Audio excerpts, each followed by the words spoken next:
लहर म्यूजिक के प्रस्तुति में गायक कुंदन लाल यादव सुल्तानपुर की धरती से आप सबके बीच में एक यादव वंशावली प्रस्तुत है।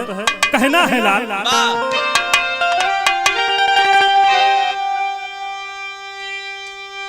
अरे बागी त्यागी सानी भइले, बागी त्यागी सानी भइले, अरे यादव वतानावा में इतिहास यादव के चामक के गगनवा में, इतिहास यादव के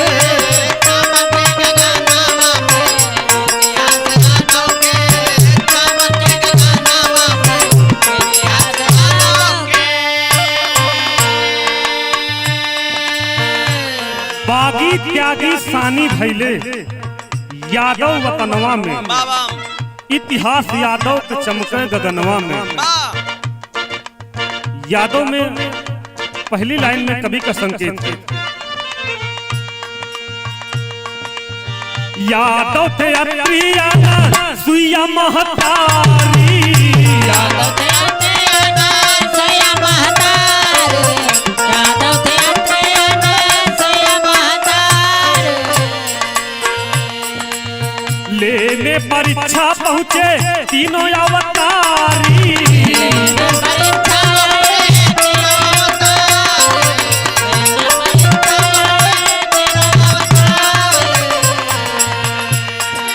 यदुवंश के वंश में जन्म लिया माता सती अनसुईया और अत्रि मुनि महाराज। माई अनसुईया के तीनों अवतारी ब्रह्मा विष्णु महेश तीनों जने परीक्षा लेने के लिए मां अनसुईया की कुटिया में जब पहुंचते हैं तब प्रभु की ऐसी छत्र छाया और मां सती अपने तपोबल से भगवान भोलेनाथ ब्रह्मा विष्णु के 3-3 महीना के गदेला बनाए के करत ही का कहना है। अरे बालक बन बिहसे, अरे बालक बन बिहसे, अरे तीनों अंगनावा में इतिहास यादव के चमक के गगनवा में, इतिहास यादव के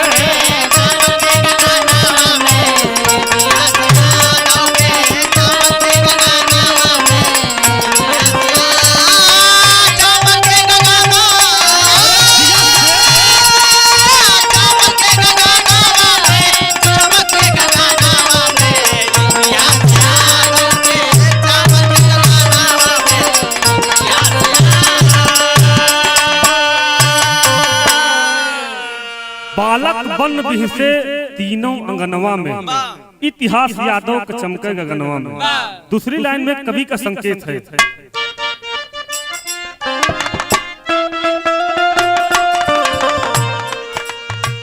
चंद्रमा के बुद्ध भइले बुद्ध के पुरुरवा,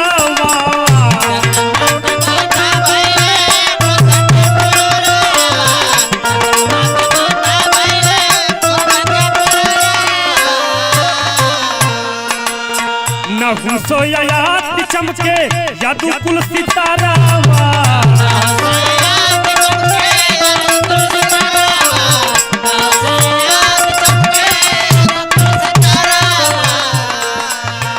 यादव वंश में चंद्रमा के बुद्ध, चंद्रमा के लड़का बुद्ध, बुद्ध के पुरुरवा और नहुस के ययात। इसीलिए कवि ने बताया कि चंद्रमा के बुद्ध भइले बुद्ध के पुरुरवा और नहुस ययात चमके यदु के सितारवा।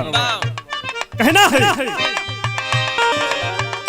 अरे यदु वंश का यम भइले, अरे यदु वंश का यम भइले, अरे धरती औ गगनवा में इतिहास यादव के चमक के गगनवा में, इतिहास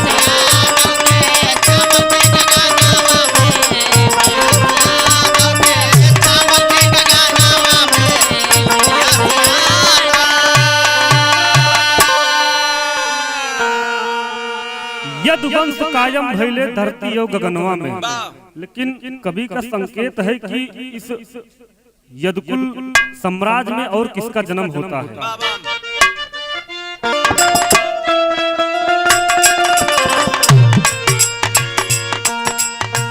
मेदनी बिकाला जबकि पाप बढ़ा भारी, मेदनी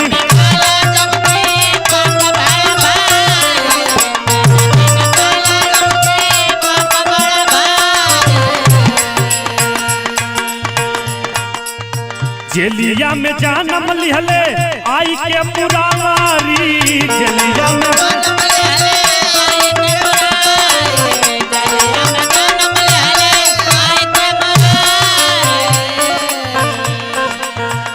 हमारी धरती माँ पाप से करा रही थी मेरे बाबू। उस समय जदकुल श्रोमण आनंद कंद मुरली मनोहर का जन्म जेल के कोठरी में होता है।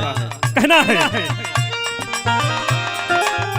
अरे गीता के ज्ञान दिहले, अरे गीता के ज्ञान दिहले, अरे जंगे मैदानवा में इतिहास यादव के चमके गगनवा में।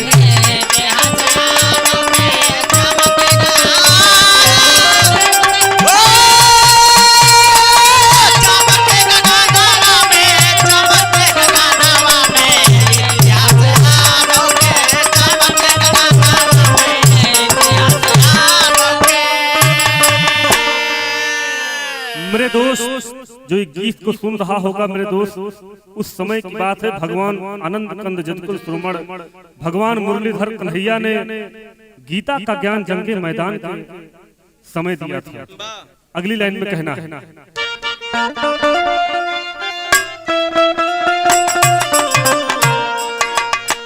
जदु वंश का हंस लोरिक बघेला,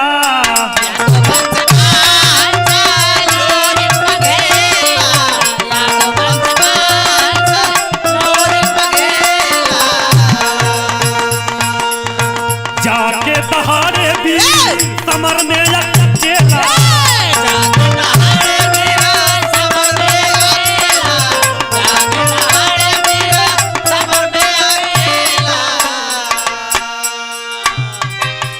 इसी खानदान में लोरिक जैसे वीर योद्धा जन्म लिए, जिनके तेगा तलवार जब चले लागे तो अच्छे अच्छे वीरन के कहना है अरे नमवा कई दहशत, अरे नमवा कई दहशत, अरे पूरे हिंदुस्तानवा में इतिहास यादव के चमक के गगनवा में।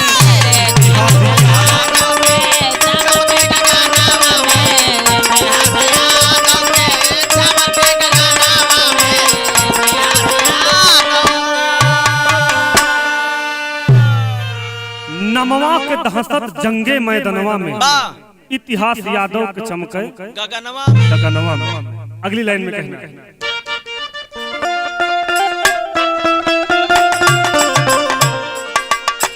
महोबा के आल्हा उदल भैले मर्दाना,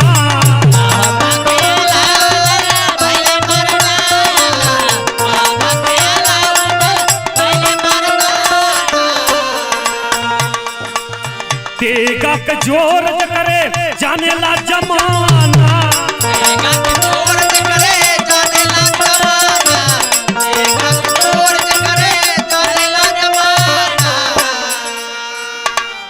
अरे रहले बेजोड़ जोड़, अरे रहले बेजोड़ जोड़ नहीं हिंदुस्तानवा में इतिहास यादव के चमक के गगनवा में। इतिहास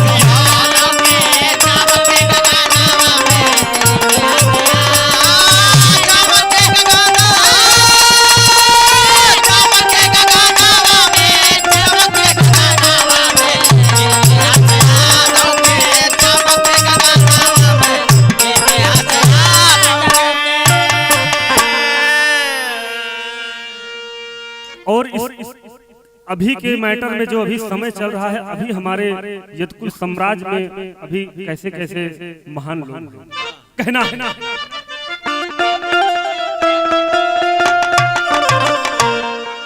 कि जय गुरुदेव रामदेव की कहानी, जय गुरुदेव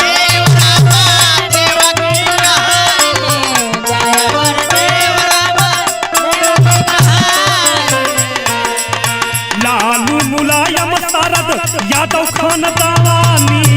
लालू मुलायम शारद यादव खानदानी, लालू मुलायम शारद यादव खानदानी। अरे बसे अखिलेश यादव, बसे अखिलेश जन जन जन के नया नावा में इतिहास यादव के, इतिहास यादव के चमक के गगनवा में।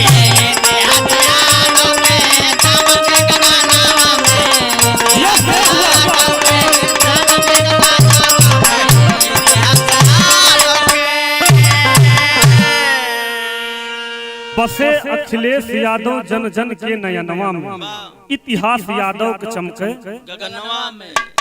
लेकिन कहना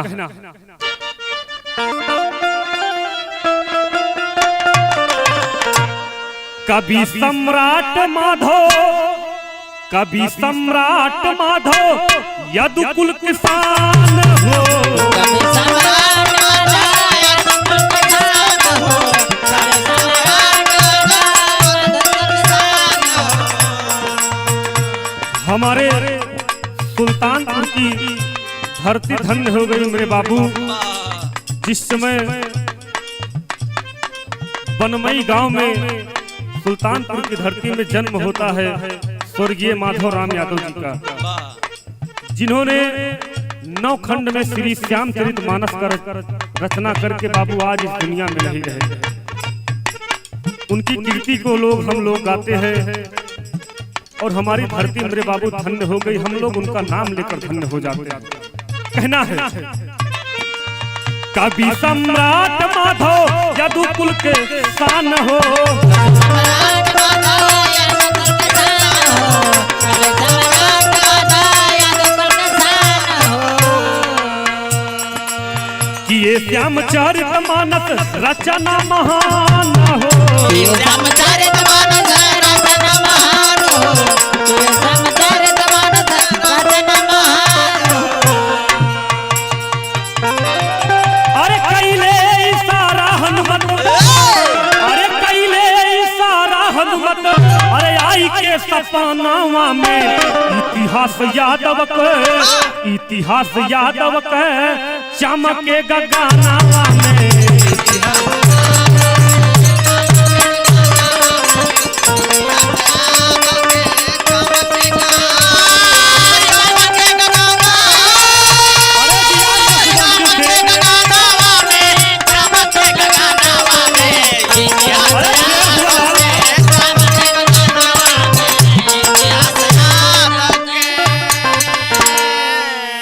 आखिरी और अंतिम प्रमाण में कहना है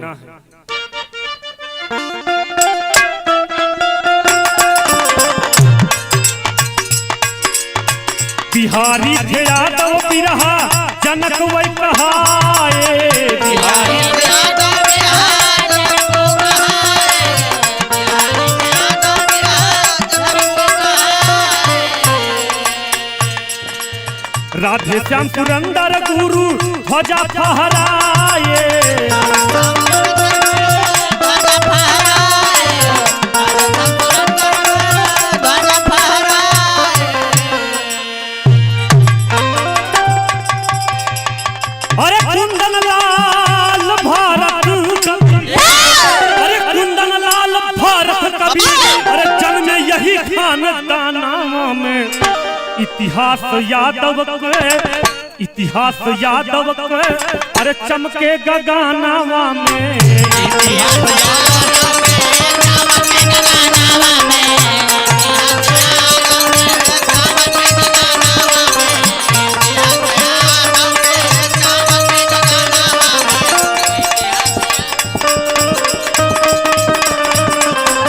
इतिहास यादव के